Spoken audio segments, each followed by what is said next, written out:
Hello， 大家好，我係 Tracy 珠寶圓圓。最近咧好多朋友都俾呢張相我睇。自從咧 GD 佢戴過呢一粒藍到好似識發光嘅戒指之後咧，好多人都會開始留意 Paraiba。有媒體報道話喺佢手上嗰一粒44.27卡，價值咧去到幾千萬港幣嘅喎。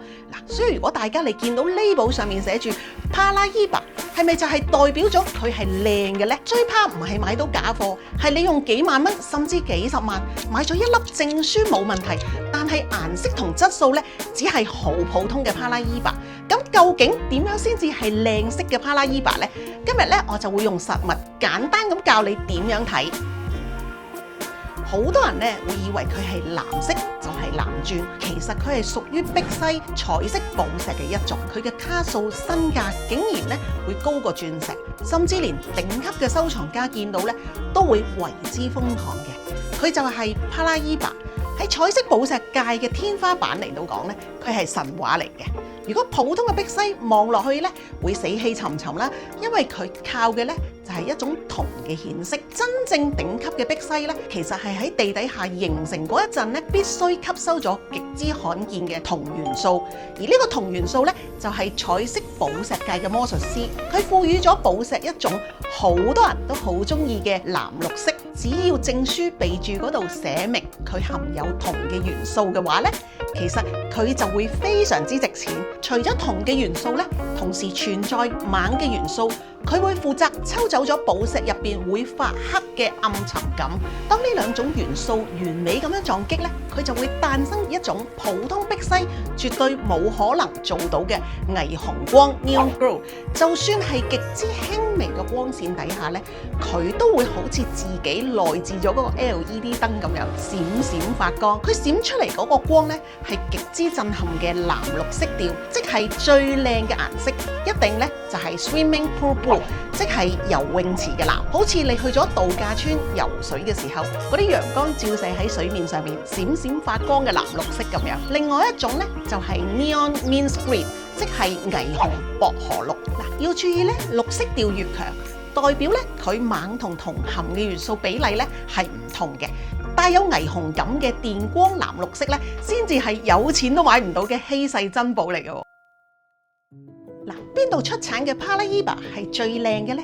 其實咧喺1980年代尾嘅時候咧，第一粒含銅碧璽咧，佢就係喺巴西嘅 Paraiba 州被發現嘅，亦都係咧呢個品種佢嗰個英文名嘅由來。所以佢最尊貴嘅血統就係巴西產嘅，全世界最強最濃烈嘅色。佢銅嘅元素咧係極高，就好似游泳池藍，或者我哋叫佢做電光藍綠色咁樣。不過佢有一個致命嘅缺點，就係佢而家差唔多已經係絕產咁滯，而且佢通常都係極細粒。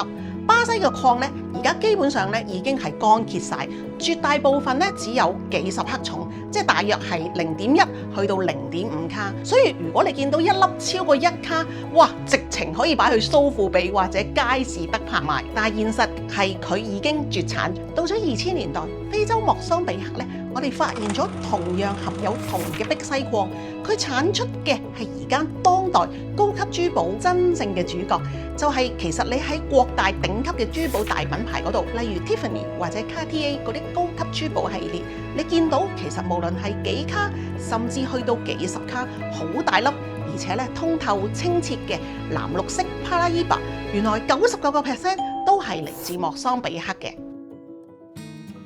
如果你而家諗住買 Paraiba咧，第一條嘅問題咧，唔係問你要買幾多卡，而係你要問你自己，你究竟係想日常佩戴啊，定係攞嚟收藏先？如果你係新手嘅，記住呢6樣嘢，第一就係顏色、產地、正道、切工、處理同埋證書。目的唔同咧，揀法咧同預算都會完全唔一樣嘅喎。第一就一定係睇顏色，所以大家咧唔好盲目追純藍色。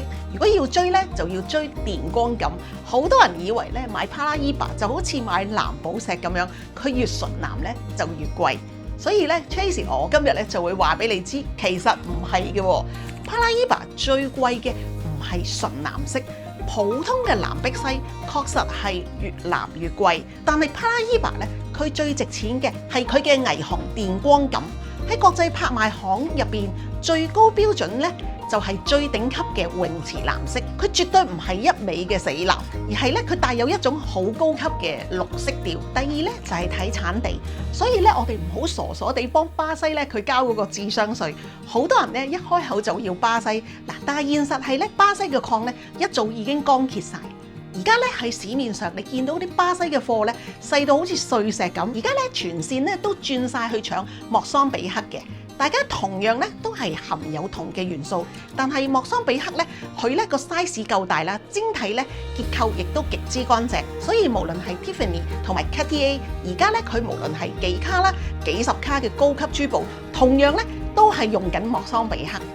而第三樣咧就係睇淨度，所以咧如果我哋追求肉眼乾淨，就係最精明。而天然嘅彩寶咧，其實佢哋喺地底下面形成咧，一定會有啲裂紋嘅。所以大家買 Paraíba 咧，千祈唔好用放大鏡去吹毛求疵，只要你肉眼望落去，佢夠通透清澈，台面咧正中間冇一嚿好大嚿嘅黑點喺度遮到嗰啲光嘅火彩，咁就已經係百裏挑一㗎啦。而第四咧就係睇切工，嗱，小心咧買到專門用嚟呃稱嘅漏光石喎。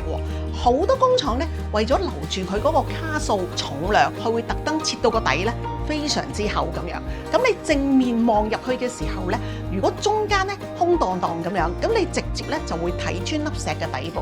而呢一個咧，我哋就叫佢做漏光。粒石咧會睇起嚟死氣沉沉，真正靚嘅切工咧，正面望入去一定要密密麻麻火彩，不斷咁樣閃爍先至係靚㗎。而第六咧就梗係一定要睇證書啦，一定要驗出有靈魂嘅銅元素。我哋買 Paraíba 嘅時候，細機構嘅儀器咧根本咧佢就驗得唔準，所以大家咧一定要認住有國際標準嘅大證書，例如係呢個啦 GIA 啦，或者係 GIL 啦 GRS 啦，只要佢係一張大機構出嘅證書，佢喺上面咧清清楚楚寫住 Paraíba Tourmaline， 而且佢備註咗 Copper Bearing， 即係話含有銅嘅元素。你呢粒大粒嘅莫桑比 Paraíba 就等於直接攞到國際認可嘅資產通行證。